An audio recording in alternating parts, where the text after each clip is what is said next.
Shalom, perkenalkan saya Esther Batan dari SMK Negeri 1 Kaimana. Kali ini saya akan berbagi praktik baik mengenai peran Kombel dalam pendampingan murid melalui program Orang Tua Asuh di SMK Negeri 1 Kaimana. Komunitas belajar adalah sebuah wadah atau kelompok yang dibentuk oleh para pendidik, yaitu guru, kepala sekolah, dan tenaga kependidikan lainnya di lingkungan sekolah untuk belajar bersama, berkolaborasi secara rutin, dan berbagi praktik baik dengan tujuan utama meningkatkan kualitas pembelajaran dan hasil belajar murid.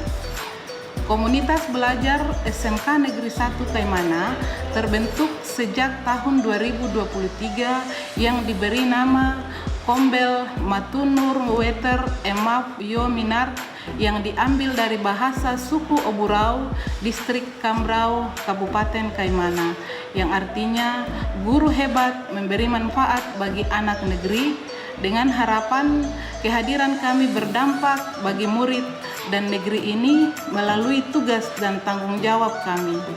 Dan hingga saat ini Kombel telah menerbitkan 9 sertifikat untuk berbagai kegiatan berbagi yang dilakukan oleh rekan-rekan dengan materi yang didapat dalam kegiatan BIMTEK di luar sekolah. Sebelum program Guru Wali dicanangkan secara resmi oleh pemerintah, komunitas belajar kami telah melaksanakan program ini secara inisiatif oleh para penggerak Kombel dengan alur inquiry kolaboratif. Situasi yang melatar belakangi hingga program ini menjadi program pada Kombel dan diimplementasikan karena kondisi murid yang kesulitan memahami materi pelajaran yang disajikan dalam bentuk tes. Saat saya meminta mereka membaca buku pelajaran atau lembar kerja, mereka kebingungan dan cepat menyerah. Hal ini berdampak pada rendahnya partisipasi mereka dalam diskusi kelas dan pemahaman konsep-konsep baru yang kedua. Dalam pelajaran matematika, mereka tidak mampu menyelesaikan soal-soal sederhana, bahkan yang melibatkan 1 digit angka karena mereka tidak menguasai konsep bilangan dasar dan operasi dasarnya. Ketiga, rasa kurang percaya diri, di mana mereka cenderung menarik diri, enggan bertanya, bahkan menolak belajar karena merasa tidak mampu. Yang menjadi tantangan kami dalam menjalankan program ini adalah kurangnya dukungan dari orang tua. Kadang ketika kami berkunjung ke rumah, kami masih mendapati bahwa anak-anak kami, anak didik kami masih duduk berdiskusi dengan orang tua, padahal ini sudah jam belajar. Harusnya orang tua mengingatkan anak-anak supaya pada saat jam belajar atau pagi itu orang tua mengerahkan anak-anak ke rumah. Lalu tantangan yang berikutnya, masih ada beberapa rekan guru yang tidak mendokumentasikan kegiatan sebagai orang tua asuh, serta tantangan yang terakhir yaitu masalah pembagian waktu, kapan kami bisa bertemu dengan anak murid kami dengan padatnya jadwal mengajar di sekolah kami.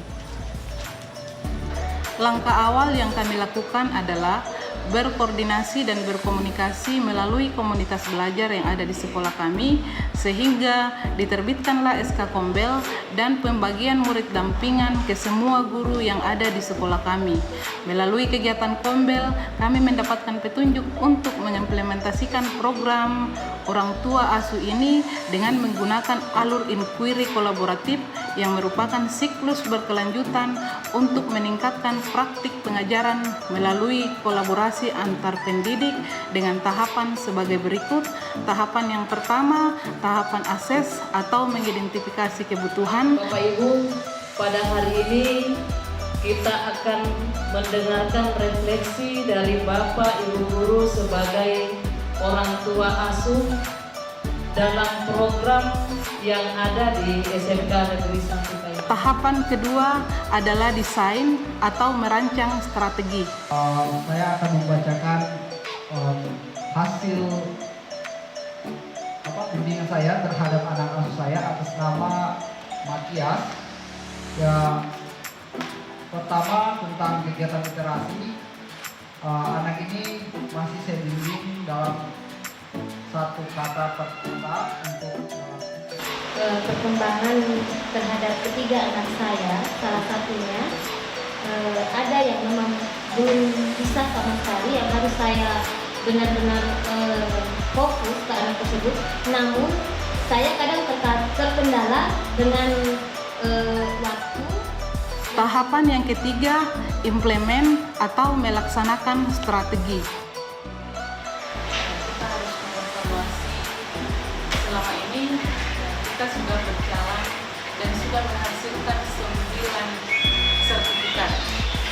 Ya, tetapi dari 9 sertifikat itu mungkin belum mengenai apa yang sebenarnya kita butuhkan dari masing-masing kita yang ada dalam COVID ini. Saat ini saya akan memberikan kesempatan, mungkin Bapak Ibu punya ide atau punya sesuatu yang akan kita programkan.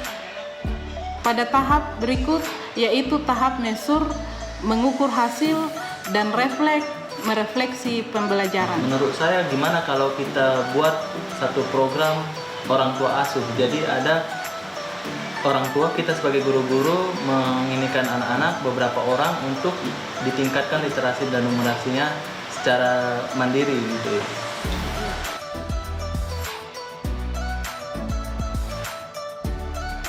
Tahap terakhir adalah tahap change atau melakukan perubahan. Saya ingin memberikan apresiasi yang setinggi-tingginya kepada Bapak Ibu yang mendapat tugas tambahan menjadi orang tua asuh. Program orang tua asuh di SMK Negeri 1 Kaimana sudah ada dan berjalan sejak Januari tahun 2024. Sebelum diterbitkannya Permendikdasmen nomor 11 tahun 2025 tentang guru wali yang bertugas mendampingi perkembangan akademik, skill, dan karakter peserta didik.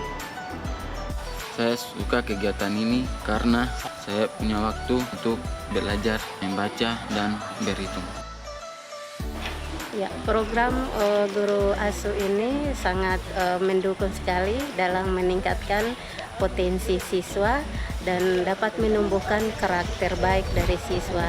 Yang tadinya siswa yang malas ke sekolah, akhirnya jadi rajin ke sekolah, dan yang datang terlambat bisa jadi tepat waktu. Kemudian untuk meningkatkan potensi akademiknya, yaitu siswa yang tadinya bacanya masih lambat, masih kurang-kurang huruf, akhirnya sudah jadi lancar, dan matematikanya, numerasinya juga sudah meningkat. Jadi program ini sangat mendukung dalam perkembangan potensi diri siswa. Perubahan terjadi bukan karena biaya yang besar, tetapi perubahan terjadi walaupun programnya kecil, tetapi dimulai dengan komunikasi dan kolaborasi yang sulit. Jangan menunggu peraturan pemerintah atau perundang-undangan yang jelas baru mau bergerak, tetapi bergeraklah walaupun gerakanmu belum berdampak, walaupun gerakanmu masih pelan-pelan, tetapi niscaya engkau akan sampai pada tujuan bila gerakan itu kau lakukan dengan konsisten, berkomunikasi, dan berkolaborasi.